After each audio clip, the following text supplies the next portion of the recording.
Lengteng Men's Hostel na farewell le authorities meet in Mantura.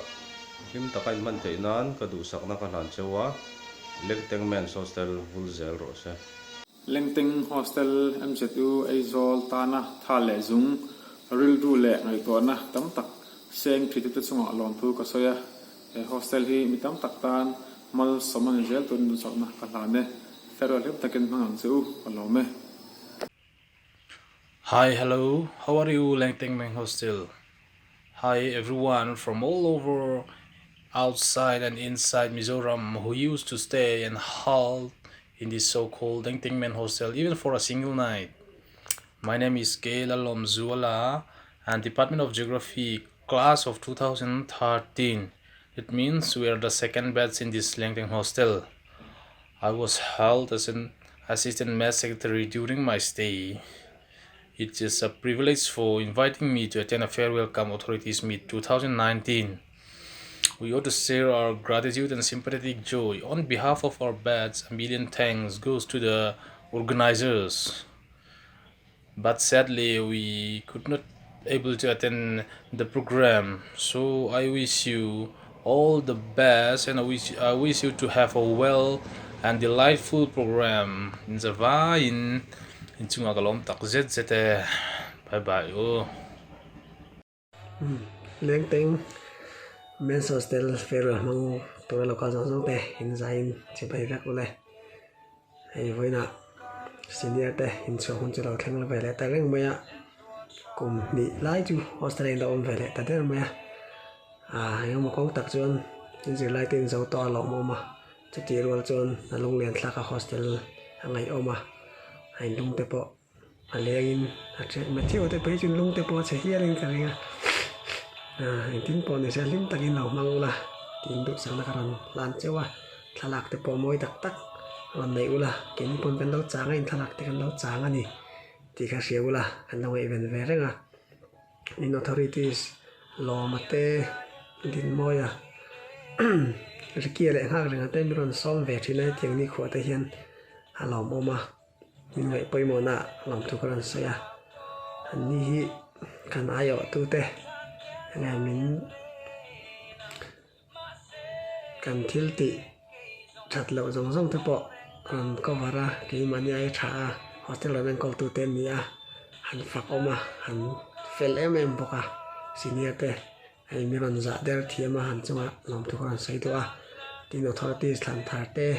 đồ lẽ hậu te chặt tắc thọc thấy tụ lên tụ sáng nó làm bọc chứ à anh biết takin tụ sắc tụ ở đây chứ kan hun lai po cái mà ai po prefectura ka du zo cái mà ngay pe na tha ka ti zo ka nia tu na he prefect na noya Lengteng nom don nia thamon thak em a tin senior tha tak tak rin ten la oma vesparate elisate ruan ti ka te zol te bena te wan la oma ni ho ne thamon thak khopin ka ria Lengteng chu akan cha ve du chu family angin chung ko angin Lengteng hostel khalo om zel ula in junior dong lut te po lo duat ula ile achok to te po in chuan no te po in bezuin in kom zui ga zel ro chung ko angin te ka kan nen nin kan cha ve du chawa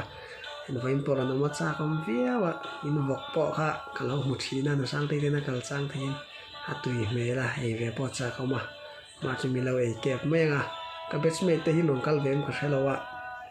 ai zol om pc ate ho hi rin chanate aloma rin hlua rem ruata chuan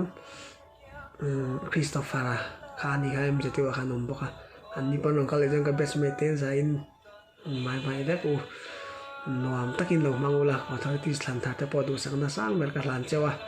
tin bonel prefect abik takin mu ha ka po kan du sakna ka lana cháu lo ấy châu rồi bên là po khá phải cho lo in sum lo sẽ là alu hay em lo tu là ngay yang gọc xa lo ấy châu rồi sẽ zain bye bye vết lẹ this is Lengteng.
din mai lo hiro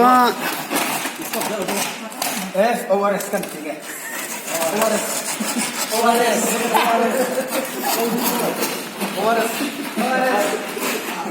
la hi trophy da na tu ni hi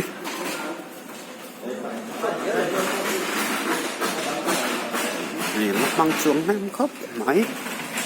swan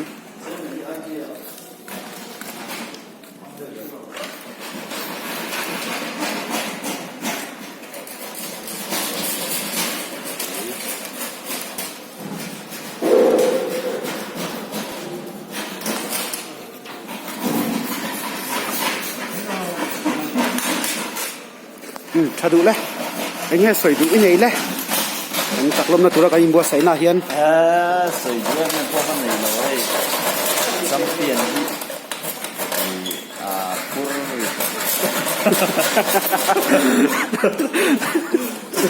sắm tiền phải ăn uống biết không nào thôi lệ bạch thì ấy ăn uống thì phải thuê cái rừng không vậy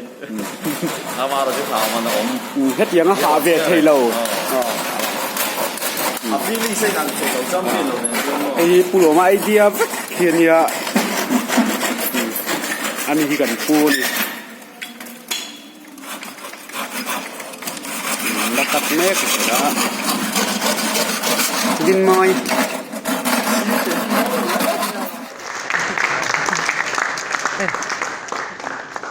This is today our team song.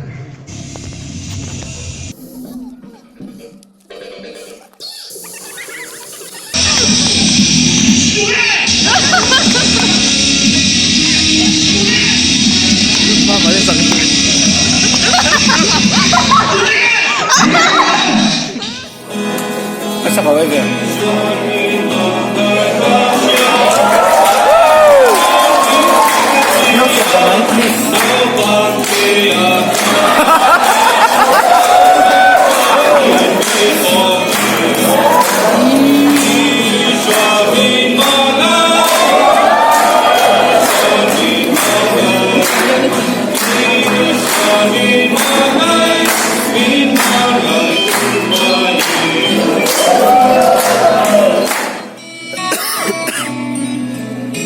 an play ka tele an ni ran kan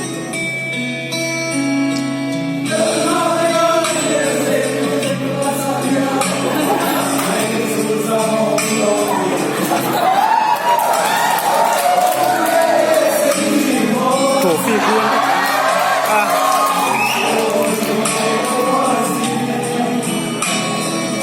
tu bi kan yo Wow.